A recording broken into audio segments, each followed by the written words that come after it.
இந்தியாவின் ஏவுகணை நாயகன் பாரத ரத்னா டாக்டர் ஏபிஜே அப்துல் கலாம் அவர்களை பற்றி ஒரு சில வார்த்தைகள் பேச வந்துள்ளேன். அப்துல் கலாம் அவர்கள் 1931ஆம் ஆண்டு அக்டோபர் 15ஆம் நாள் ராமேஸ்வரத்தில் பிறந்தார். அவரது முழு பெயர் அவுல் பக்கீர் சையுல்லாஹுதீன் அப்துல் கலாம். ஏவுகணைகளை தயாரித்ததோடு கலாம் நின்றுவிடவில்லை.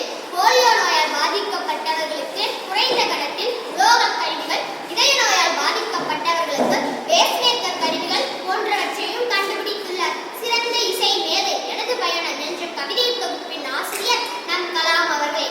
கலாம் அவர்கள் ஜனாதிபதியாக இருந்த போதும் அதன் பிறகும் அவரது சிந்தனை எப்போதும் மாணவர்கள், இளைஞர்களை பற்றியே இருந்தது. அந்த கனவை மாணவர்கள் மற்றும் இளைஞர்களால் தான் நனவாக்க முடியும் என்பதில் ஆழ்ந்த நம்பிக்கை கொண்டிருந்தார்.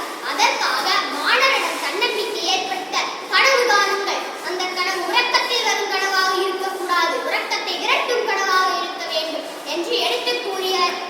கனவுகள் அசாத்தியமானதாக இருக்காவிட்டால் அது நம் திறமையுடன் சமரசம் செய்வதாக மாறிவிடும் என்பதை கற்றுத் தந்தவர். தோல்வியை தோற்கடிக்க வேண்டும், வெற்றி பெற வேண்டும் என்ற பதட்டம் இல்லாமல் இருப்பதுதான் வெற்றி பெறுவதற்கான சிறந்த வழி என எடுத்துக் கூறியவர். என் கடன் பணி செய்து கிடப்பதே என்பதை பறைசாற்றும் விதமாக தன்னுடைய கடைசி மூச்சு வரை அதன்படி வாழ்ந்து காட்டியவர்.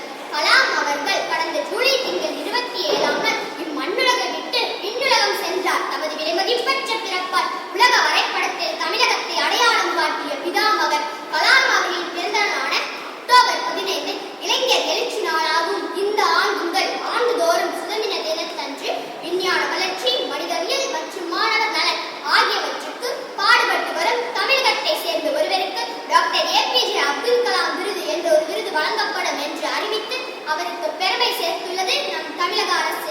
கலாம் அவர்கள் இந்த மண்ணுலகை விட்டு சென்றாலும் கலாம் விதைத்த விதை காலங்காலத்திற்கும் ஆலமரமாய் இருக்கும் என்பதில் துளியளவும் சந்தேகமில்லை. கலாம் கண்ட கனவின்